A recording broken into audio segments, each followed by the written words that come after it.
I said one line about minimum wage and he acted like that was like the entire argument about minimum wage, which is minimizing an entire, like a very complex and nuanced conversation down to one line I gave in response while responding to 3 or 4 things that he asked me. I just think that that's not very serious. Are you making the claim that there isn't strong statistical correlation between higher wages and higher productivity?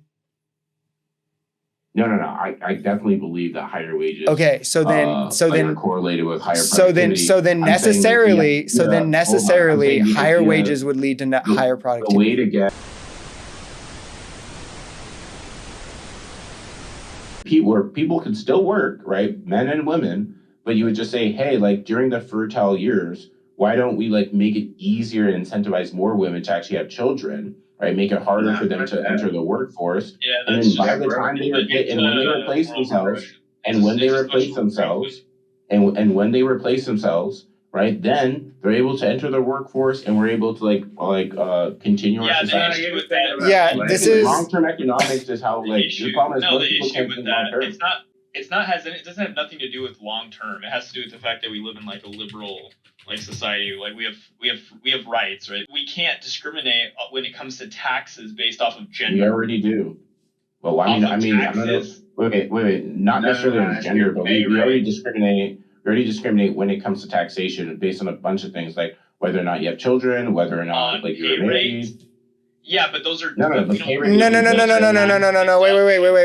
The difference here is that we don't discriminate off immutable characteristics, right? We can discriminate off mutable characteristics because these are choices people make, and we can understand as a society that differing these choices can lead you one way or the other. But when we're talking about immutable characteristics like your race, your sex, your sexual orientation, we don't discriminate off of that because you can't. Just to be clear, the way you would want to structure the tax policy over the long run, if you're thinking like long term, is you say like, oh, like there's this clear like population issue. So we would say like, oh, like women. You think there's a population issue? When people say that is a problem related to economics, do you even believe that's real, or do you think that's just like fake? I think that there can be issues relating to there not being enough people in an economy when there was like so it is. And how labor. But hey, guess what, High Value Man? There's other solutions behind birthing more people.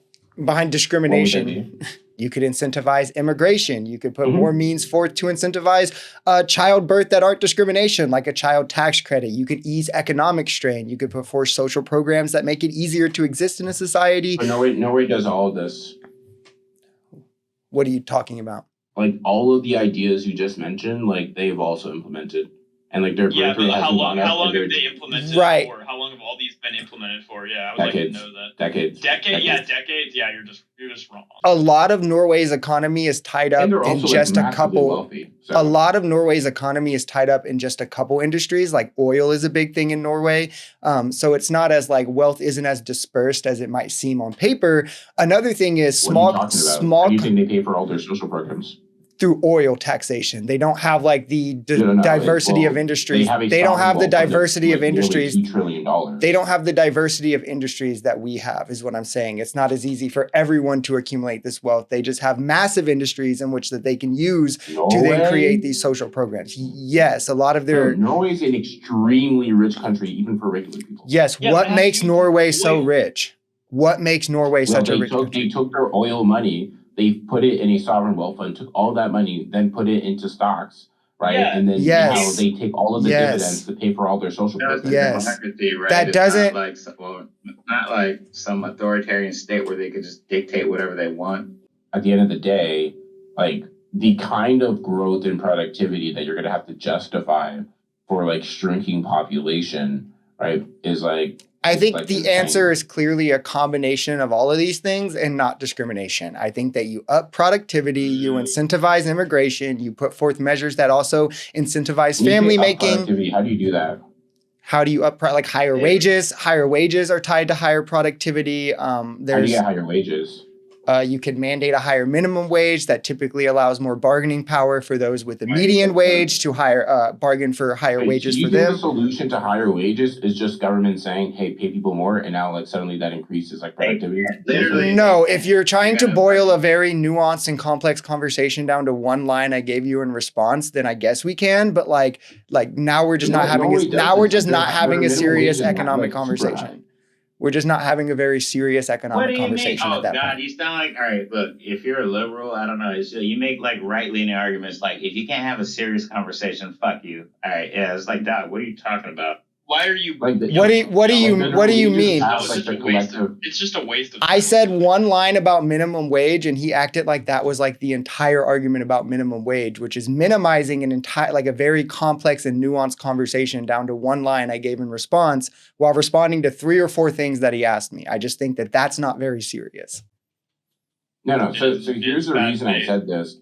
I said the reason I'm implementing this is like the collective bargaining to get higher like minimum wage. Like Norway has that system, right? So they have extremely high unionization rates, and like that way they can actually negotiate. Are you making the claim? Are you making the claim that there isn't strong statistical correlation between higher wages and higher productivity?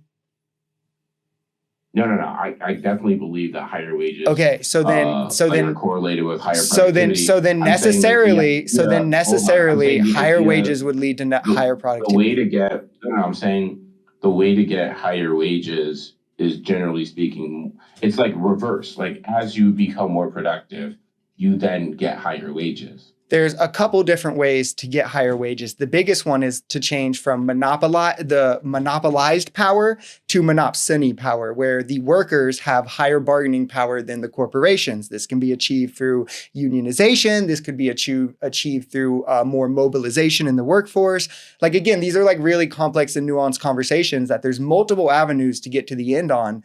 But to try to boil it down to something really simple, I think is avoiding real solutions. Yeah, I mean, I'll be honest. The United States has like the highest wages in the developed world, right? So but comparatively to prices, comparatively to prices in the United States, PPP adjusted for purchasing power parity. Yeah. No. I understand comparatively to other countries, but in terms of like wages have stayed stagnant since the 70s, while education has gone up over 100%, housing has gone up over 100%. Stagnant since the 70s. Yeah, they have. They've paced inflation. And when you look at our wages over time, they've stayed stagnant. Or even if you look at a lot of the little growth we've had, a lot of which is driven by those at the top, those with the top 10% or top 1% of income have seen substantially larger growth than those in the middle class. You can see that in CEOs now making over 300 times what their employees make. Those like Elon Musk, CEOs at these big companies, comparatively to prices, which have gone up over 100 times, wages are nowhere near on that track. Real wages have paced inflation in America, but like our purchasing power has remained the same. Well, the data just disagrees. Like you need to show me data. Our purchasing power has stayed the same. I don't know what you're. Like that's just not true. The median household, as in like the household, the middle household. Yes, median doesn't give you a full picture. 1974. What do you mean? I mean, no, the data. I gave you the St. Louis Fed. Like that's the data. No, you're giving the median, which is. Oh, sorry, you go. You're good. Median not even a question. Household income, for one, would discount those at the very bottom as well. So are you saying medians don't discount outliers or extreme values? No, they literally don't. They literally do. No, like as in like literally just by like the rules of math, like it literally doesn't.